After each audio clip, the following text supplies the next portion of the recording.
parler du déclencheur de délivrance. Alléluia. Bien-aimés, vous savez, c'est vrai, comme j'ai dit tout à l'heure, si on s'appuie sur la Bible nous dit, Jésus a dit, quand il était sur la croix, il a dit, papa, moi j'ai fait ma part. C'est ce que signifie le tout accompli. Alléluia. Ça veut dire que dans la délivrance, c'est vrai, maman nous a dit, c'est Dieu qui décide. Alléluia. Et c'est Dieu qui nous délivre. Dans le livre d'Exode, chapitre 3, je pense à partir du verset 7, Dieu dit à Moïse, j'ai entendu les cris de mon peuple. Alléluia. J'ai entendu les cris, j'ai vu les pleurs. Je vois ce que les Égyptiens font subir à mon peuple. Et ils ont duré longtemps, alléluia, des siècles. Alléluia, pendant près de 400 ans, la Bible dit qu'ils ont souffert. Ils ont souffert entre les mains des Égyptiens. Ils ont été bénis, mais ils ont souffert. Alléluia. Et puis, il y a eu, Dieu a suscité Moïse. On se rend compte que quand Moïse naît, le peuple d'Israël est déjà dans les problèmes. Alléluia. La délivrance du peuple d'Israël reposait entre les mains de Moïse. Alléluia. Bien aimé, c'est important de comprendre ces choses. Si sa maman n'avait pas usé de sagesse et d'intelligence, Moïse aurait été tué comme tous les enfants mâles du peuple hébreu. Alléluia. Certainement Dieu allait susciter quelqu'un d'autre. Parce que Dieu se pourvoit toujours. Mais ça allait encore prendre du temps. Alléluia. Bien aimé, l'anticipation. Alléluia. Et la compréhension des Écritures. Donc je voulais nous interpeller ici ce matin pour nous dire que la connaissance est un déclencheur. Alléluia. D'accélération de délivrance. Alléluia. Parce que si tu n'as pas la connaissance, amen, amen. Si tu n'as pas la connaissance, la Bible dit tu connaîtras la vérité et la vérité t'affranchira. Donc si tu n'as pas la connaissance, bien aimé, tu vas avoir des problèmes. Alléluia. Jean 8, verset 32, la Bible nous dit, vous connaîtrez la vérité et la vérité vous affranchira. Dans d'autres versets, la Bible nous dit, et la vérité vous rendra libre. Alléluia. Donc, bien aimé, Jésus a tout accompli à la croix. On est enfant de Dieu. On va lire dans l'un de mes passages clés, c'est le livre de Jean chapitre 1. Alléluia, du verset 1 à 14. Alléluia. Jean chapitre 1, verset 1 à 14. On se rend compte que, bien aimé, si on n'a pas la connaissance, on est dans des problèmes. Et c'est le cas de beaucoup d'entre nous aujourd'hui. Alléluia. Parce qu'on n'a pas la connaissance, bien aimé. On ne connaît pas ces choses. On est enfant de Dieu. On a accepté le Seigneur. Alléluia. Nous sommes convertis. Alléluia. Mais on n'est pas allé en profondeur. Oh, les temps sont difficiles. On lutte. Bien aimé, on a écouté le témoignage de notre soeur. Si elle avait écouté sa collègue, elle ne serait pas allée. Elle s'est créée une opportunité. Alléluia. C'est ça un enfant de Dieu. Amen. La connaissance, elle a réfléchi en elle-même. Elle a dit non, ça c'est une occasion qui ne se représentera plus pour moi. Donc je la saisis. Alléluia. Donc la Bible nous dit, vous connaîtrez la vérité et la vérité vous rendra libre. C'est important. Parce qu'affranchir souvent, c'est vrai, on a franchi le courrier, il y a aussi les esclaves, il y a eu affranchissement. Mais quand on dit que la vérité te rend libre, ça veut dire que tu es en capacité de réfléchir et de prendre une décision, alléluia, en connaissance de cause. Alléluia. Et tu accompagnes ça par la prière. Et le Seigneur est avec toi. Alléluia. On va lire le livre de Jean chapitre 1 à partir du verset 12. Mais je vais lire à partir du verset 1er. La Bible dit au commencement était la parole. Et la parole était avec Dieu. Et la parole était Dieu. Alléluia.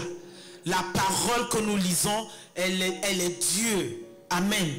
Ça veut dire que si on prend la peine de lire la parole et de la mettre en pratique et de s'approprier cette parole, bien aimée, Dieu est en nous. Alléluia. Ça veut dire que Dieu est en nous, ça veut dire que Dieu nous accompagne, ça veut dire que rien ne peut nous résister. Alléluia. La Bible dit toutes choses ont été faites par elle et rien de ce qui a été fait n'a été fait sans elle. Alléluia. On entend souvent les hommes de Dieu dire parole contre parole. Alléluia. C'est celui dont la parole aura plus de portée, plus de puissance, plus de conviction. Parce que tu peux dire une parole, tu la lis juste pour la lire. Mais s'il n'y a pas de conviction derrière, ta parole n'a aucun effet. Alléluia. C'est ça en fait. Alléluia. Donc la Bible dit toutes choses ont été faites par elle. Alléluia. Donc tu peux faire ce que tu veux à partir de la parole. C'est ça la connaissance. Et si tu ne l'as pas bien aimé, dans ces temps de la fin, tu es dans les problèmes. En tant qu'enfant de Dieu. Si tu es de l'autre côté, tout roule pour toi.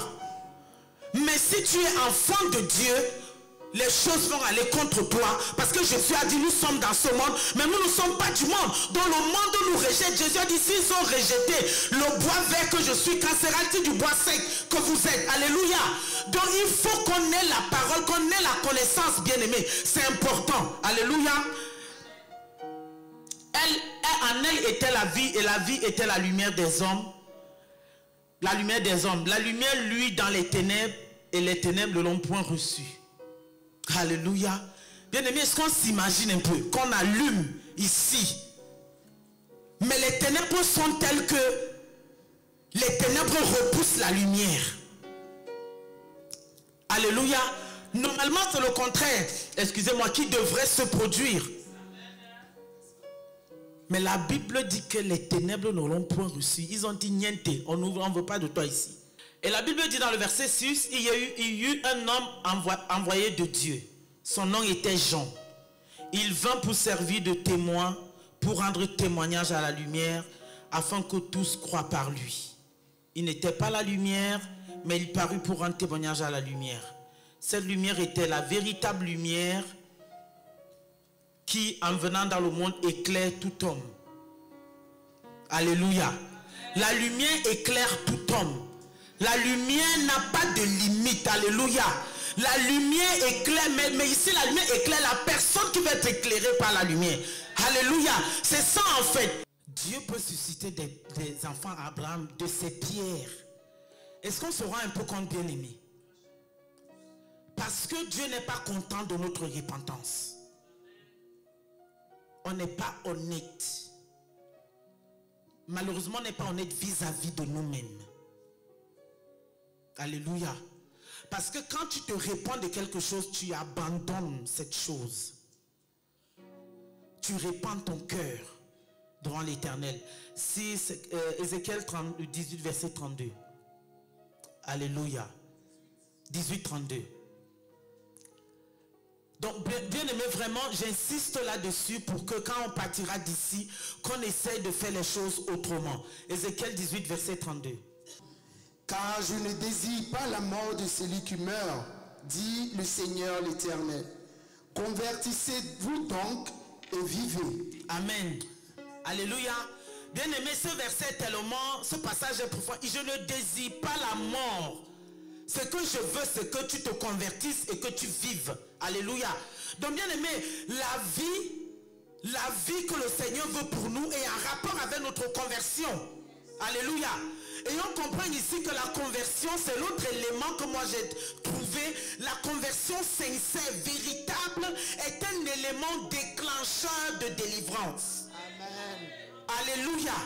Donc quand Dieu dit, je veux que tu te répandes et que tu vives, ce n'est pas la vie de misère que Dieu veut, bien aimer. Non, non, non. L'or et l'argent lui appartiennent. Est-ce qu'on pense que les chrétiens anglophones, je ne sais pas, qui sont ailleurs dans d'autres pays, ils ne sont pas mieux que nous? C'est tout simplement qu'ils prennent les choses à cœur. Quand ils viennent se repentir, ils se repentent vraiment.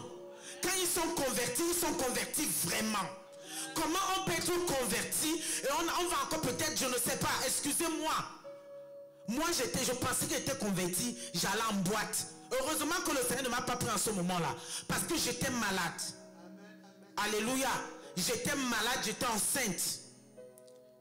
Et on avait prévu que j'allais mourir avec mon bébé. J'ai perdu mon bébé, mais Dieu m'a donné la vie. Alléluia. mais j'allais à l'église. Amen. Si le Seigneur m'avait prise en ce moment-là, je rends gloire au Seigneur tous les jours. Parce que la mort était à ma porte. J'avais des sœurs qui... Des sœurs prophétesses qui me voyaient quand elles venaient à l'église. Elles voyaient 2 cercueils. Dans l'un des cercueils, il y avait moi. L'autre, il y avait mon fils. Alléluia. Si le Seigneur m'avait pris en ce moment-là, je suis sûr que je serais là en enfer, bien aimé. Parce que je ne faisais pas proprement les choses. Alléluia. Ne soyons pas les chrétiens du dimanche. Le chrétien, par rapport au fait que voilà, je dois agir comme ça parce que qu'est-ce que les autres... Non, tu dois être un chrétien avec conviction. Alléluia. Dans ta vie de tous les jours, tu dois montrer, ce que tu fais doit montrer que tu es enfant de Dieu. Il faut sortir de la manipulation. Alléluia. Et sortir du mensonge. Alléluia. Il y a trop de manipulation et de mensonges dans la maison de Dieu. Oui. Parce qu'on veut faire plaisir. Moi, je suis désolé, je ne fais pas plaisir. Alléluia. Et j'ai toujours dit au Seigneur, Seigneur, si tu m'amènes un jour à prêcher, tu me donnes une parole pour quelqu'un, je donne la parole telle qu'elle. Tu veux pas, tu laisses. Alléluia. Moi, il a fait pour moi. Amen, amen. C'est ça être chrétien. Être aussi rempli de conviction. La Bible dit Dieu est lent à la colère, riche en bonté. Est-ce que ça signifie qu'il ne se met pas en colère? Il se met en colère quand on agit mal. Alléluia. Donc on va encore lire le livre d'Apocalypse, toujours en rapport avec la repentance. Apocalypse chapitre 3 verset 19. Moi je reprends et je châtie tous ceux que j'aime. Aie donc du zèle et répands-toi. Amen. Aie donc du zèle. Il dit je reprends tout ce que j'aime. C'est important qu'on comprenne, bien aimé, que c'est par amour que Dieu nous reprend. Amen. Alléluia. Donc si tu es enfant de Dieu et tu n'es pas repris par Dieu, pose-toi les questions. Alléluia. Il dit c'est un père que je vous traite. Je vous traite comme un père traite ses enfants. Alléluia. Et en tant que parent, nous savons que tu ne vas pas laisser ton enfant faire n'importe quoi. Alléluia. Combien de fois Dieu qui nous aime, alléluia. Proverbe 28 verset 13. Celui qui cache ses transgressions ne prospère point. C'est ça. Mais celui qui les avoue et les délaisse obtient miséricorde. Amen. Et bien aimé, c'est ce que nous faisons. Parce que quand je viens, je dis, ah, je demande pardon si je t'ai blessé. Ma chère, il faut laisser ça. Tu m'as blessé. C'est pour ça que je suis bizarre avec toi. Alléluia. Amen. Donc parlons-nous franchement. Ça m'aide et ça t'aide. La Bible dit celui qui cache ses transgressions là, il n'est pas avec Dieu. Alléluia. Donc il faut éviter d'être ennemi de Dieu. Quand on ne fait pas la repentance, on est ennemi de Dieu. Alléluia. Donc je vais vous donner un peu ici les étapes de la repentance. Alléluia. Donc j'ai dit la conviction profonde du péché. Alléluia. Et on peut le lire dans Ephésiens 4 verset 30. La confession, l'autre étape de la repentance, on a la conviction. Ensuite, on reconnaît. Alléluia. Dans la confession, on peut le lire dans le livre de Somme, chapitre 32 verset 1 à 5. Alléluia. L'abandon du péché. Amen. Évitons de nous retrouver à faire le même péché tous les jours. Parce qu'il y a le pardon. Alléluia. Vraiment. Et évitons d'être des enfants spirituels. Grandissons un peu. Alléluia. Parce qu'on va voir nos enfants qui sont là. On dit que, pourquoi tu as fait ça? Il va refaire ça. Bon, ça c'est des enfants. Amen. Tu vas parler ça s'ils comprennent. Mais nous là, ça fait combien d'années on est convertis, en vérité? Alléluia. Moi-même je fais ça, hein? Alléluia. Moi-même je suis dedans. Amen, amen. Il faut vraiment que le Seigneur nous aide, servants de Dieu. Que le Seigneur nous aide. Donc après l'abandon du péché, il y a la réparation. Comme je disais tout à l'heure. Il y a la réparation. il y a la persévérance dans l'obéissance à Dieu. Et enfin intervient la restauration. Alléluia. Maintenant, il y a l'autre accélérateur dont je parlais tout à l'heure. La conversion du cœur. Alléluia. Bien-aimés, convertissons-nous vraiment. Je pense qu'on n'est pas totalement converti.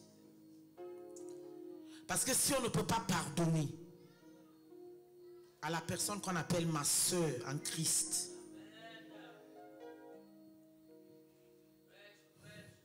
c'est quelle dureté de cœur? Alléluia. C'est quelle dureté de cœur? Et la Bible dit, Dieu dit, c'est moi qui endurcis les cœurs. Mais quand Dieu endurcit déjà ton cœur, ça veut dire qu'il t'a parlé plusieurs fois. Et qu'il est en train de te passer avec toi à une autre étape. Alléluia. Convertissons-nous vraiment. Alléluia. Bien-aimés, convertissons-nous vraiment. Amen. Oui, Luc 2, à partir du verset 25 jusqu'au verset 38. Luc 2, à partir du verset 25. Et voici, il y avait à Jérusalem un homme appelé Siméon. Cet homme était juste et pieux. Il attendait la consolation d'Israël. Et l'Esprit Saint était sur lui. Il avait été divinement averti par le Saint-Esprit qu'il ne mourrait point avant d'avoir vu le Christ du Seigneur. Il vint au temple, poussé par l'Esprit, et comme les parents apportaient le petit enfant Jésus pour accomplir à son égard ce qu'ordonnait la loi, il le reçut dans ses bras, bénit Dieu et dit, « Maintenant, Seigneur, tu laisses ton serviteur s'en aller en paix selon ta parole. Car mes yeux ont vu ton salut, salut que tu as préparé devant tous les peuples, lumière pour éclairer les nations et gloire d'Israël, ton peuple. » Je continue. Son père et sa mère étaient dans l'admiration des choses qu'on disait de lui. Siméon les bénit et dit à Marie, sa mère, « Voici, cet enfant est destiné à amener la chute et le relèvement de plusieurs en Israël, et à devenir un signe qui provoquera la contradiction. Et à toi-même, une épée te transpercera l'âme, afin que les pensées de beaucoup de cœurs soient dévoilées. Il y avait aussi une prophétesse Anne, fille de Phanuel, de la tribu d'Azer. Elle était fort avancée en âge, et elle avait vécu 7 ans avec son mari depuis sa virginité. Restée veuve et âgée de 84 ans, elle ne quittait pas le temple et elle servait Dieu nuit et jour dans le jeûne et dans la prière. Étant survenue, elle aussi à cette même heure, elle louait Dieu et elle parlait de Jésus à tous ceux qui attendaient la délivrance de Jérusalem. Alléluia. Amen. Le livre de Jean, chapitre 5, versets 1 à 15.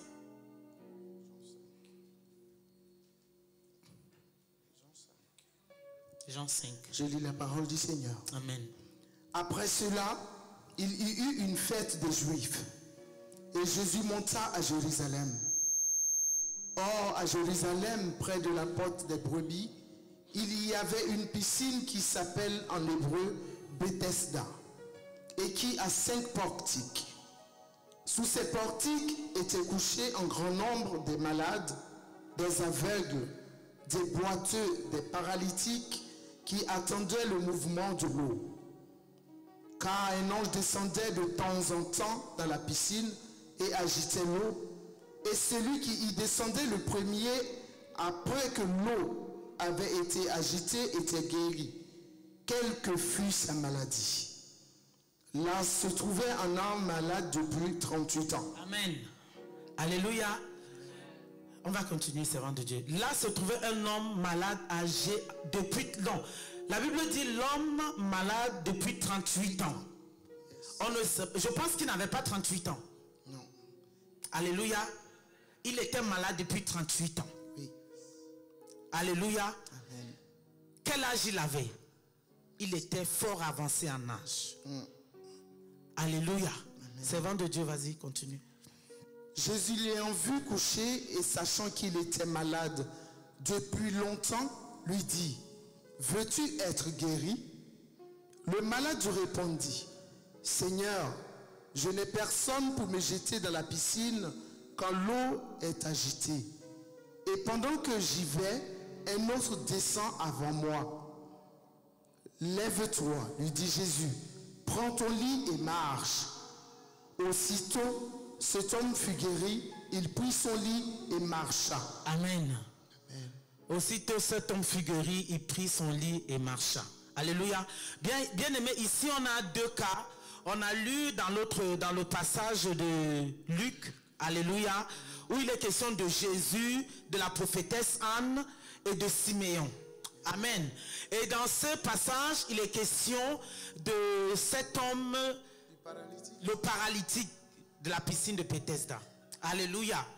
Bien aimé, ici, il va intervenir des éléments indépendamment de nous qui accélèrent aussi notre délivrance. Alléluia. La Bible dit qu'il y avait un homme nommé Siméon et il y avait la prophétesse Anne. Siméon, Dieu lui avait dit qu'il verrait le Seigneur. Amen. Alléluia. Avant qu'il nous retourne. Amen. Amen. Et la prophétesse Anne, la Bible dit qu'elle est restée, on a parlé de 7 années, 7 ans. Elle s'est mariée très tôt, alléluia, et elle est restée veuve très tôt. Elle a refusé, elle a décidé de rester comme ça, rester veuve et de consacrer sa vie au Seigneur. La Bible dit que elle était fort avancée en âge et âgée de 84 ans. Alléluia. Elle était âgée de 84 ans.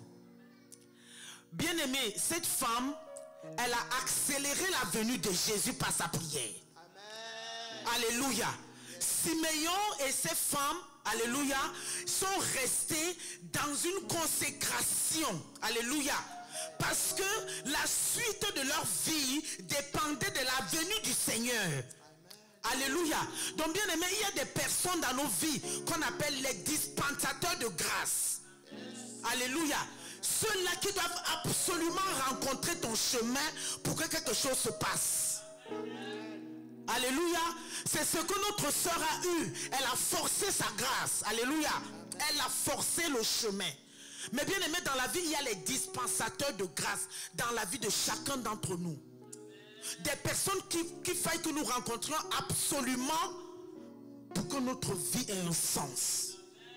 Et on voit le paralytique, bien aimé, chaque fois que l'ange descendait pour bouger l'eau, il ne pouvait pas puisqu'il était couché. Le temps qu'il puisse se lever, quelqu'un de plus prompt s'est levé, s'est jeté dans l'eau et il est guéri. Alléluia.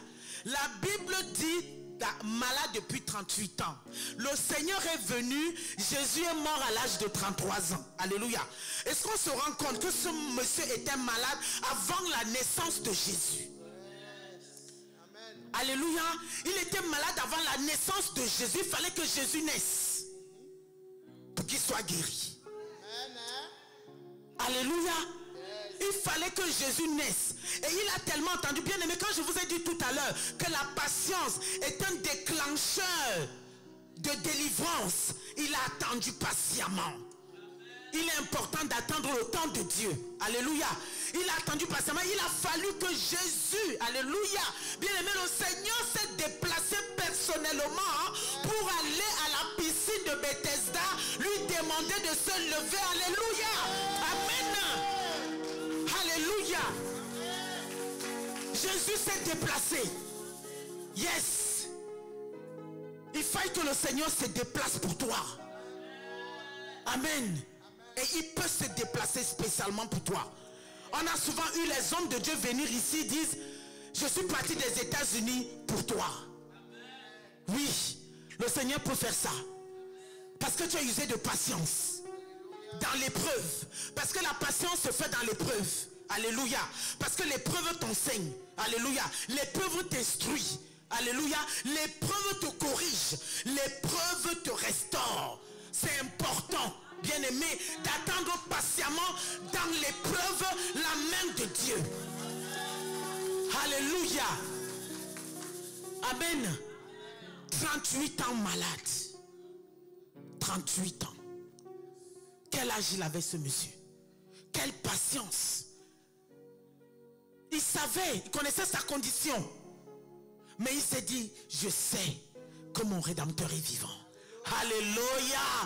Je sais que mon Rédempteur est vivant et qu'il s'élèvera le dernier et il viendra me lever de cette place.